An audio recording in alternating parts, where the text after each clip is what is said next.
He's threatening the landlords. He's putting them on notice, suggesting that if they don't get their building into a livable condition, well, the city's going to repo their building and turn it over to the community, privately owned businesses. So you could argue that the worst landlord in the city itself is the city. The city, its public housing, is backlogged right now with more than 600,000 requests for maintenance. Let that sink in. The city is its own worst landlord. New York City Councilwoman Vickie Paladino is here to discuss. This is what the mayor said last week. Let's play this for our audience. Focus on the worst landlords in New York City. When necessary, we will take aggressive legal action to remove negligent owners and property managers. And for buildings that have suffered chronic neglect, we will work to transfer ownership to responsible stewards. Stewards that include community land trusts, nonprofits, or even the tenants themselves. So the city did that. There was one building, $28 million in fines and taxes that were overdue, and they actually went and repoed the building and they gave it to a nonprofit, which is what he's referring to there. But Vickie, you have been raising the red flag on this since this campaign even started. What do you expect is coming next? The reality, John, this is really exactly like you say. This is exactly what he campaigned on. You know, when he appointed C. Weaver, and who is C. Weaver for those who do not know? Oh, don't worry. I got a soundbite coming of her here. Oh, very good. I can't wait to see that. But anyway, stay on point. What they plan to do here is weaponize the building department, and they are going to go out after small building owners, as well as, and that could be a 2-family, 3-family house, as far as a very large building. You brought up a good point about NYCHA.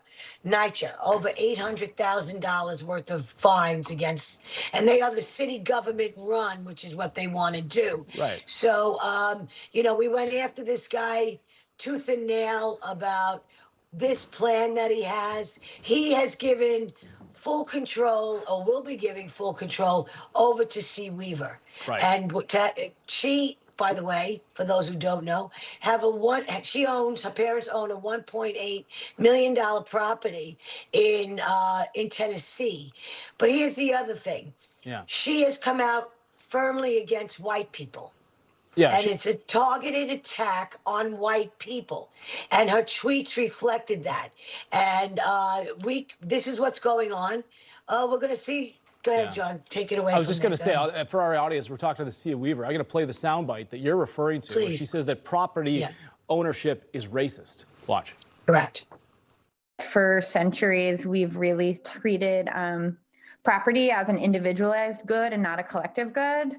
And we are going to transitioning to treating it as a collective good. And it will mean that families, especially white families, but some POC families who are homeowners as well, are going to have a different relationship to property than the one that we currently have. So she's in charge of the tenant committee or whatever it is, but she's overseeing all of this. C. Weaver.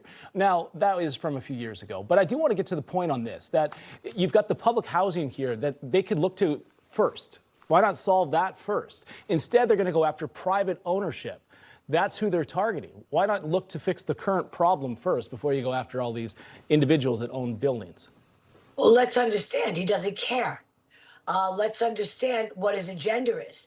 He's a communist, and this is what communism does.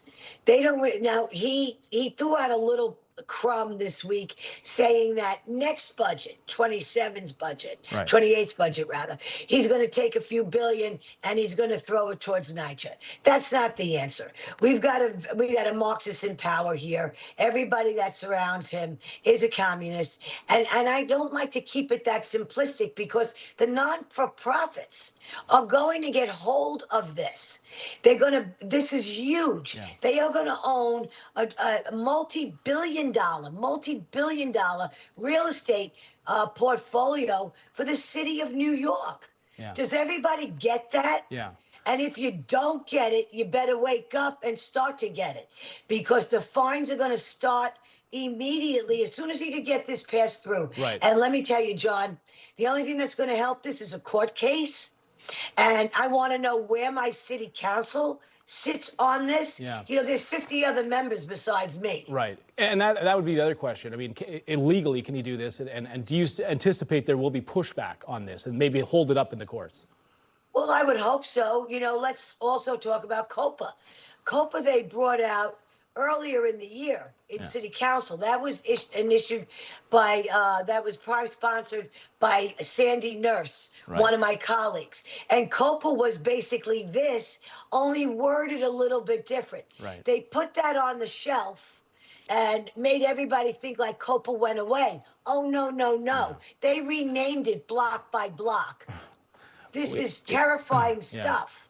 It's certainly scary, and I think that by you raising the red flag here is certainly, hopefully, will alert some people as to what's happening. Councilwoman Paladino, thank you so much. I appreciate you coming on and shedding that light as to what we're seeing here. The warmth of collectivism. Do you feel it? I feel it. It's warm in here today.